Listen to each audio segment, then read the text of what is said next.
Navaratri first video என்ன ஸ்பெஷல்மா என்ன பண்ண போறீங்க? ஸ்பெஷல் ரொம்ப பெரிய ஸ்பெஷல் வீடியோ இல்லை, நார்மல் வீடியோ தான். அப்போ முதல்ல ஆக்சுவலி நவராத்திரில இருந்து அம்மாவாசை ஆயிட்டு இன்னைக்கு ஞாயிற்றுக்கிழமை அன்னைக்கு ஃபர்ஸ்ட் நாள் இல்லையா, 3 நாள் துர்க்கை. முதல் நவராத்திரியில முதல்ல பிரசாதம் அம்பாளுக்கு வந்து அப்பம். சூப்பர். அப்பம் வெயிட் பண்ணணும், வெள்ளப்பம் பண்ணணும். இன்னைக்கு ஞாயிற்றுக்கிழமை வரதுனால கோதுமை எடுத்து வச்சிருக்கேன். ஸோ கோதுமையில அப்பம் பண்ணுவேன். சாயந்தரம் வந்து அப்போ வந்து கடல் பருப்பு சுண்டல் பண்ண சொன்னேன். கடல் பருப்பு சுண்டலும் கோதுமை அல்வாவும் சாயந்தரம் பிரசாதம். காத்தால நெய்வேத்தியம் வந்து எலுமிச்சம்பழ சாதம். அம்பாளுக்கு வந்து இந்த 10 நாள் சத்தையா நம்ம வந்து ஏதாவது பிரசாதம் பண்ணி தெரிஞ்ச ஸ்லோகம் சொல்லணும். பூவும் அதுக்கு வந்து ஒரு கிரேஸ்ன்னு அந்த பூ நிறைய வாங்கி வச்சுப்பேன். அம்பாலே மறைஞ்சு போயிடுவா, அந்த அளவுக்கு பூவா போட்டு வச்சிருப்பேன் நான் எல்லா ஸ்லோகம் சொல்லி. எனக்கு கலர் கலரா 3 நாள் துர்கை இல்லையா, இந்த என்ன பண்ண பூனா வாசனை பூ இருக்கும். அதனால இந்த சிவப்பு கலர் சம்மந்தப்பட்டது, இந்த அரளிப்பூ, தாமரைப்பூ, செம்பருத்தி, அந்த மாதிரி பூவா எடுத்துக்கிறது. அது மாதிரி ஒரு நாளைக்கு அந்த மாதிரி பூ எடுத்து வச்சுன்னு பண்ணேன். அந்த ராகம் கூட அது முன்னாடி போட்டிருக்கேன் வீடியோல. அந்த ராகத்தை டிவியில போட விட கொஞ்சம் வாட்டி நீ இருக்குல்ல, நீ அந்த ராகத்துல பாடலாம். ஓகே. ஸோ இந்த நவராத்திரி வந்து ஒரு அமர்க்களமான நவராத்திரி. இன்னைக்கு வந்து முதல் நாள் வெள்ளை அப்பம் பார்க்க போறோம். ஓகே, என்னென்ன எடுத்து வச்சிருக்கிறது? இந்த அப்பம் வந்து கொஞ்சம் நெய் விட்டு அப்படியே குழி பணியாரத்துல மாதிரி பண்ணி அப்படியும் பண்ணலாம், எண்ணெய் விட்டும் பண்ணலாம். ஸோ யார் எப்படி கேட்கறாலும் பண்ணி கொடுக்கலாம்னு வச்சுருக்கேன். என்னன்னா கோதுமை ஒரு கப்பு, இந்த கப்பில் கோதுமை எடுத்துருக்கோமோ அந்த கப்பில் 3/4 கப்பு வந்து வெல்லம், அப்புறம் 2 ஸ்பூன் அரிசி மாவு, 4 ஏலக்காய், இது அப்புறம் வாழைப்பழம் எல்லாம் ஒன்னா போட்டு நல்லா ஒரு இட்லி மாவு பார்த்து கரைச்சுருவேன். இதெல்லாம் 1/2 டம்ளர் விட்டு. அதுக்கப்புறமா எடுத்துக்கப்புறம் தேங்காய் துருவினது இருக்கு, அரைச்சி விடுறதுக்கு தேங்காய் துருவினு போட்டு கொஞ்சம் நெய் விட்டு அந்த அப்பமும் இன்னத்துல இருந்து எண்ணெய் விட்டு அப்பமாவும் பறிப்பேன். இது வந்து வெல்லம் இல்லை நாட்டு சக்கரை கூட போட்டுக்கலாம், என்ன வேணா போட்டோம், சக்கரை கூட போட்டுக்கலாம். பட் வெல்லம் வந்து அம்பாளுக்கு வந்து வெல்லம் ரொம்ப விசேஷம். ஸோ பண்ற ஸ்வீட் எல்லாமே வெல்லமும் கல்கண்டுல பண்றது வந்து விசேஷம். கல்கண்டு பண்ணலாம். இந்த மாதிரி அப்பம் மட்டும் ஒரு நாள் பண்ணிட்டேன், அப்புறம் வெறும் பழம் கூட நைவேத்தியம் பண்ணலாம். இதுதான் பண்ணணும்னு அம்பாள் வந்து கேட்கல, நம்ம திருப்திக்கு தான். ஓகே, சண்டேங்கிறனால நீ வந்து கோதுமை பண்ணிட்டு ஃபர்ஸ்ட் நாள். ஓகே, பார்க்கலாமா? வாழைப்பழம் கொஞ்சம் சாஃப்டா இருக்கிறதுக்காக அப்புறம் இந்த கோதுமை மாவு இது என்னன்னா ரொம்ப ஈஸியா பண்ணிடலாம். இது ஆமாம், இந்த அரிசி மாவு, வேலைக்காய், அப்புறம் இந்த வெல்லம் பொடியாக இருக்கு, எல்லாத்தையும் போட்டுட்டு இப்போ ஒரு ஜலம் ஒரு 1/2 டம்ளர் ஜலம் விட்டு இட்லி மாவு பார்த்து கரைச்சிக்கிறேன்.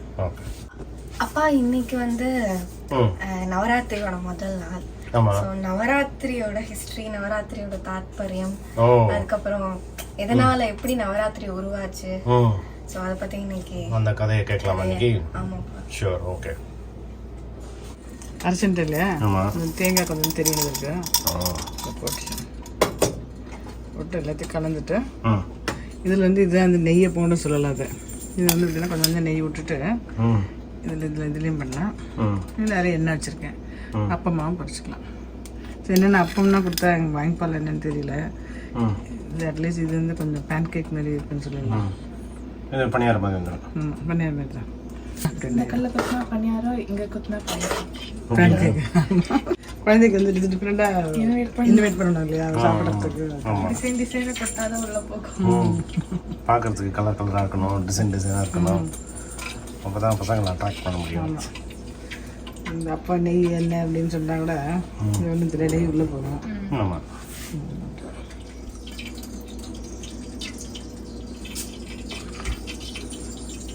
அல்ல சிந்தப்படாது. மீடியமாக ஃப்ளேமில் வச்சுருக்கேன், ஆட்டம் மெதுவாக ஆட்டம். நீங்கள் வந்து நீங்கள் சொல்லுவீங்களா கதை, அதுதான் மீடியமாக தான் வச்சுருக்கேன், மெதுவாக ஆட்டம். ஓகே, அப்படியே அந்த கதையை பார்த்துடலாமா? இப்போ பார்த்துக்கலாம்.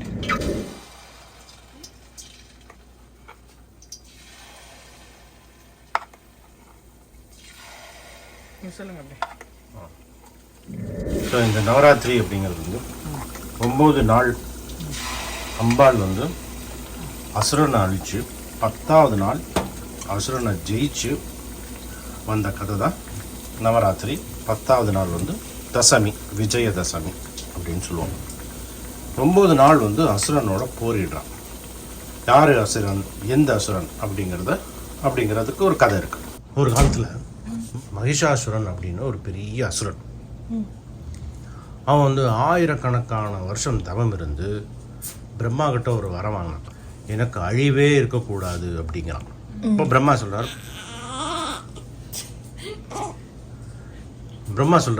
அந்த மாதிரி கொடுக்க முடியாது.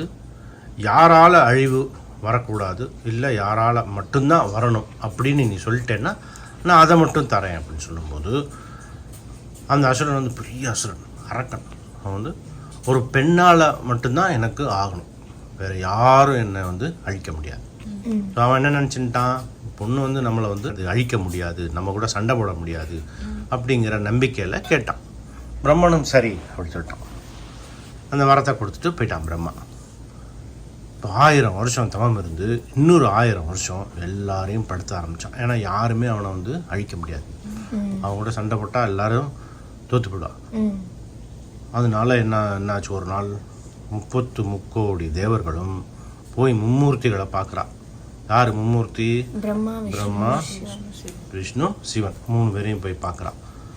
அப்போது அவளுக்கு தெரியறது இது வந்து மகிஷாசுரன், அவன் பிரம்மா கிட்ட இப்படி வர வாங்கியிருக்கான் அப்படின்னு தெரிஞ்சு அவள் 3 பேரும் அந்த 33 கோடி தேவர்களும் தன்னுடைய ஆற்றல் எல்லாத்தையும் சேர்த்து, தன்னுடைய ஆற்றல், தன்னுடைய ஆயுதங்கள், தங்களுடைய வாகனங்கள் எல்லாத்தையும் கொடுத்து அம்பாளுக்கு வந்து, அதாவது மகாலட்சுமி வந்து அம்பாளை ஆக்கி அது ஒரு தனி ஒரு சக்தி ஆக்கி பூலோகத்துக்கு அனுப்புகிறான்.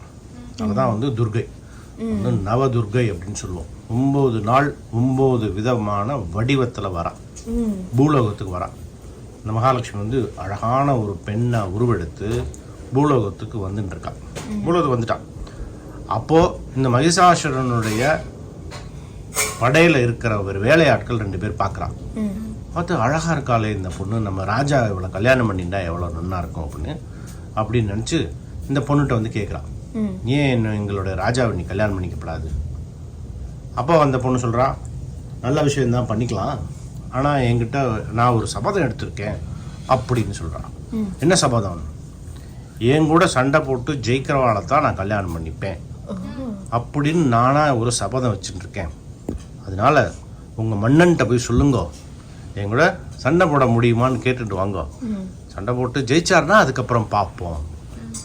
அவளுக்கு ஒரே சிரிப்பு, ஏமா நீ மகிஷாசுரனை பற்றி தெரியாமல், என்னோட ராஜாவை பற்றி தெரியாமல் நீ பேசுகிற, 14 லோகத்துக்கும் எங்கள் ராஜாவை பார்த்தா அலறுவா எல்லாரும், நீ ஒரு சின்ன பொண்ணாக இருக்க அப்படின்னு சொல்லிட்டு நேராக அவங்க படைத்தளபதிகிட்ட போகிறான். படைத்தளபதிகள் 2 பேர் இருக்கான், சும்பன் நிசும்பன் அப்படின்னு அவங்க இப்போ 2 படைத்தளபதிகள். சும்பன் நிசும்பன் கேள்விப்பட்டிருக்கோம் இல்லையா, தளபதிகள். அவகிட்ட போய் சொல்கிறான், இந்த மாதிரி ஒரு அழகான பொண்ணை பார்த்தோம், ராஜாவுக்கு பேசணும், ஆனால் அவ எப்படி சொல்கிறான், சண்டை போட்டு ஜெயிச்சா கல்யாணம் பண்ணிக்கிறேங்கிறா அப்படின்னு சொன்னோடனே படைத்தளபதிகள் ராஜாட்ட போய் சொல்கிறான். ராஜா பார்க்குறான், முதல்ல அவளை தூக்கின்னு வாங்கலாம் அப்படின்னு ஆணையப்படுறான். சும்பன் நிசும்பன் போகிறான். சும்பன் நிசும்பன் வந்து படைத்தளபதிகள், ஆனால் அவளுக்கு கீழே ஒரு சண்டை போடுறவன்லாம் இருப்பாள் இல்லையா, அந்த குழுக்கு ஒரு தலைவன் ஒருத்தர் இருப்பான். அவன் பேர் வந்து ரத்த பீஜன் பேர். இந்த ரத்த பீஜனுக்கு என்ன வரம் தெரியுமா, அவன் உடம்புல இருந்து ஒரு சொட்டு ரத்தம் வந்தாலும் அந்த ஒரு சொட்டு ரத்தம் இன்னொரு ரத்த பீஜன் ஆகும். அந்த மாதிரியான வரம் உண்டு அந்த குழுக்கு தலைவனுக்கு. இந்த சும்பன் நிசும்பன் இந்த ரத்த பீஜனை அனுப்புகிறாங்க, போடா போய் சண்டை போட்டு வாடா. அவன் ஒரு குழுவோட போகிறான். அம்பாலும் வந்து அவங்க கூட சண்டை போடுறா. ஒரு சொட்டு ரத்தமும் ஒரு ரத்த பீஜனும் ஆகிட்டே இருக்கும். பார்த்தா அது ஒரு 1000கணக்கான 10,000கணக்கான லட்சக்கணக்கான ரத்த பீஜன் வந்துடுது. அப்போ அம்பாள் என்ன பண்ணுறா, தன்னுடைய உடம்புலேருந்து ஒரு சக்தியை வெளிப்படுத்தி அந்த ரத்தம் வருது இல்லையா கீழே, அந்த ரத்தம் வர்றதை வந்து தானே எடுத்துட்டு அந்த ரத்த பீஜனை வதம் பண்ணுறான். அதான் வந்து சாமுண்டி அப்படின்னு சொல்லுவோம். அந்த அம்பாளுக்கு பேர் வந்து சாமுண்டி. நம்ம மைசூரில் ஒரு கோவில் இருக்குல்ல, சாமுண்டேஸ்வரி, அந்த அம்பாள் தான் வந்து இந்த ரத்த பீஜனை வதம் பண்ணவன். அது சக்தியுடைய இன்னொரு வெளிப்பாடு. அந்த ரத்த பீஜனை வதம் பண்ணிட்டு அதுக்கப்புறம் சும்பன் நிசும்பனை வதம் பண்ணி அதுக்கப்புறமா மகிஷாசுரனை வதம் பண்ணுறான். 9 நாள் போரிட்டு 10வது நாள் ஜெயிக்கிறா. அதனால அதுக்கு பேர் வந்து விஜய தசமி அப்படின்னு 10வது நாள் பேர். இதான் வந்து இந்த நவராத்திரி உருவான கதை. இப்போ இவாள்லாம் வந்து மும்மூர்த்திகள் 33 தேவர்களும் அவளுடைய ஆற்றல், அவளுடைய வாகனம், அவளுடைய ஆயுதங்கள் எல்லாம் கொடுத்து அம்பாளை அனுப்புறான். அப்ப அவள்லாம் எப்படி இருப்பா? அப்போ அவளுடைய ஆற்றல்லாம் இங்க வந்துருத்து. அதனாலதான் அம்பாளை வந்து என்ன சொல்லுவோம், எல்லா தேவர்களுடைய ஒட்டுமொத்த வடிவம் துர்க்கை அப்படின்னு சொல்லுவோம். ஸோ எல்லா தேவர்களுடைய ஒட்டுமொத்த வடிவம் துர்க்கைனா மற்ற தேவர்கள்லாம் எப்படி இருப்பா, எந்த மாதிரி இருப்பா, எந்த மாதிரி கண்டிஷன்ல அங்க இருப்பா? சிலையா இருப்பா. ஏன்? பவர் எல்லாம் இங்க வந்துருத்து, ஆயுதம் வந்துருத்து, வாகனம் வந்துருத்து, அவருடைய ஆற்றல் வந்துருத்து, சக்தி எல்லாம் வெளி வந்துருத்து, சக்தி வந்து அம்பாலா வந்துருத்து. ஸோ அவள்லாம் வந்து பொம்மை மாதிரி நிற்பா. அதான் அந்த பொம்மை நம்ம குழுவில் வைக்கிறோம். அதை ஞாபகப்படுத்துறதுக்காக இந்த தேவர்கள் எல்லாம் சில மாதிரி நிற்பா தேவலோகத்தில். அவளெல்லாம் பொம்மை மாதிரி நம்ம அந்த அதே உருவத்தில் இங்கே பார்க்குறோம். நம்ம அது மாதிரி குழு வச்சுருவோம். இந்த அம்பாள் வந்து எல்லா தேவர்களுடைய ஒட்டுமொத்த வடிவமாக வந்து இந்த மகிஷாசுரனை வதம் பண்ணுறான். இது வந்து நவராத்திரி கதை. இந்த மகிஷாசுரன் அப்படிங்கிறது யாரு? நான் ஏற்கனவே நான் உங்களுக்குலாம் சொல்லியிருக்கேன். மகிஷி, மகிஷம் அப்படின்னா என்ன அர்த்தம்னா எரும மாடு அப்படின்னு அர்த்தம். எரும மாட்டு மேலே வருவான் இந்த அசுரன். அப்போ எரும மாட்டு மேலே ஒரு அசுரன் வரான் அப்படின்னா அது என்னத்தை குறிக்கிறது? Negative qualities. ஆமாம், எரும மாடு அப்படிங்கிறது வந்து சோம்பேறித்தனம். சோம்பேறித்தனத்தை வதம் பண்ணுறது தான் இது. யாரோ அசுரனை வந்து வதம் பண்ணுறதா எடுத்துக்கப்படாது. சோம்பேறித்தனத்தை. ஏன்னா இப்போ வந்து நம்ம வந்து ஒரு செயலை செய்யணும், ஒரு செயலை ஆரம்பிக்கணும். விஜயதசமி அன்னைக்கு ஒரு செயலை வந்து ஆரம்பிப்போம். ஒரு செயலை ஆரம்பிக்கிறதுக்கு முதல்ல வந்து நம்ம அகற்ற வேண்டியது லேசினஸ். லேசினஸ் போகணும். லேசினஸ் போனால் தான் இன்னொரு விஷயம் உள்ளே வர முடியும். அந்த லேசினஸ் போகிறதுக்கு உனக்கு வந்து மன வலிமை வேணும். அதை போக்கணுங்கிற மன வலிமை வேணும் இல்லையா? அந்த மன வலிமை ஒரு அரண் மாதிரி உன மனசை சுற்றி ஒரு கோட்டை மதில் இருக்குல்ல, ஒரு கோட்டை மதில், அந்த மதில் மாதிரி உன் மனசை சுற்றி வச்சுக்கணும். அதுக்கு பேர் தான் வைராக்கியம் அப்படின்னு சொல்லுவோம். அந்த மனசை சுற்றி அந்த கோட்டை மதிலை வைப்போம். இந்த கோட்டை மதில், கனமான கோட்டை மதிலுக்கு சம்ஸ்கிருதத்தில் பேர் என்ன தெரியுமா? என்ன? Any idea Jayashree? Any idea? மன வலிமை. கோட்டை மாதிரி ஒரு மன வலிமை. சான்ஸ்கிரிட்ல ஒரு பேர், அதுக்கு பேர் சொல்லுவா, ஆச்சரியப்பட்டுருவேல். அதுக்கு பேர் வந்து துர்கம், ஜல துர்கம், அக்னி துர்கம் அப்படிலாம் இருக்கு. ஸோ என்ன ஞாபகம் வருது? துர்கை. ஸோ துர்கைங்கிறது யாரு? மன வலிமை. யாரை வதம் பண்றா? சோம்பேறித்தனத்தை வதம் பண்றா. அதாவது நம்மளுடைய உடம்புக்குள்ள முதல்ல ஒரு மன வலிமையை உருவாக்கிக்கணும். ஆயிரக்கணக்கான வருஷம் போறோம். இது வந்து ஒரு நாள் இல்லை, 2 நாள் இல்லை. ஏன்னா நம்ம எந்த அளவுக்கு நம்ம அறிவு வளர்ந்துருக்கோ அந்த அளவுக்கு நம்மளையே தெரியாம சோம்பேறித்தனமும் உடம்புல வளர்ந்துருக்கோம். நமக்கு தெரியவே தெரியாது. ஸோ அதை வந்து போக்குறதுக்கு 1 வருஷம் இல்லை, 2 வருஷம் இல்லை, 9 வருஷம் கூட ஆகலாம். அதை வந்து போரிட்டு அழிக்கணும், நம்ம உடம்புல இருந்து கம்ப்ளீட்டாக எடுக்கணும். அப்போ அதுக்கு தேவை மன வலிமை. அந்த மன வலிமை தான் துர்க்கம் அப்படின்னு சொல்லுவாள். அது வந்து ஒரு கோட்டை இருக்குன்னு வச்சுக்கோ. கோட்டையை சுற்றி அந்த காலத்தில் ராஜாக்கள்லாம் கோட்டை, அவள் அரண்மனையை சுற்றி பெரிய கோட்டை கட்டுவா. அந்த கோட்டைக்கு பேர் வந்து துர்க்கம். அது மேலே அந்த துர்கையை வச்சிருவா, துர்க்கம். அதே மாதிரி கோட்டையை சுற்றி தண்ணி வச்சுருப்பாள். அதை தாண்டறதுக்கு சாதாரணமாக போர் வீரர்கள்லாம் வந்து அப்படி கடக்க முடியாது. போட்டு வச்சு போகணும் அரண்மனைக்கு. அதுக்கு பேர் வந்து ஜலதுர்கம். சில பேர் வந்து அக்னி வச்சிருவா, அது வந்து அக்னி துர்கம். ஸோ உள்ளே போக முடியாது. அது மாதிரி மனசை வந்து ஒரு கோட்டை மாதிரி வச்சு இந்த சோம்பேறித்தனத்தை அகற்றணும்.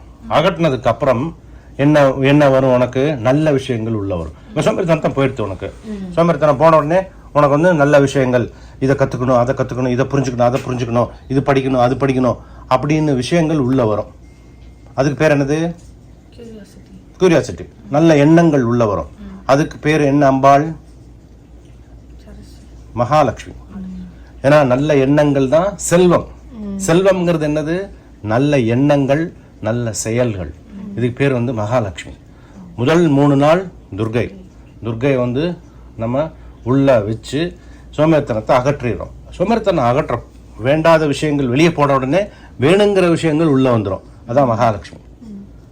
அது 3 நாள் மகாலட்சுமி. இது போன உடனே ஆட்டோமேட்டிக்காக வந்துடுவா. வந்து உள்ள உட்கார்ந்த உடனே நமக்கு அறிவு வளர ஆரம்பிச்சிடும், ஞானம் வர ஆரம்பிச்சிடும், ஒரு விஷயத்தை பற்றி புரிய ஆரம்பிச்சிடும். அதான் சரஸ்வதி.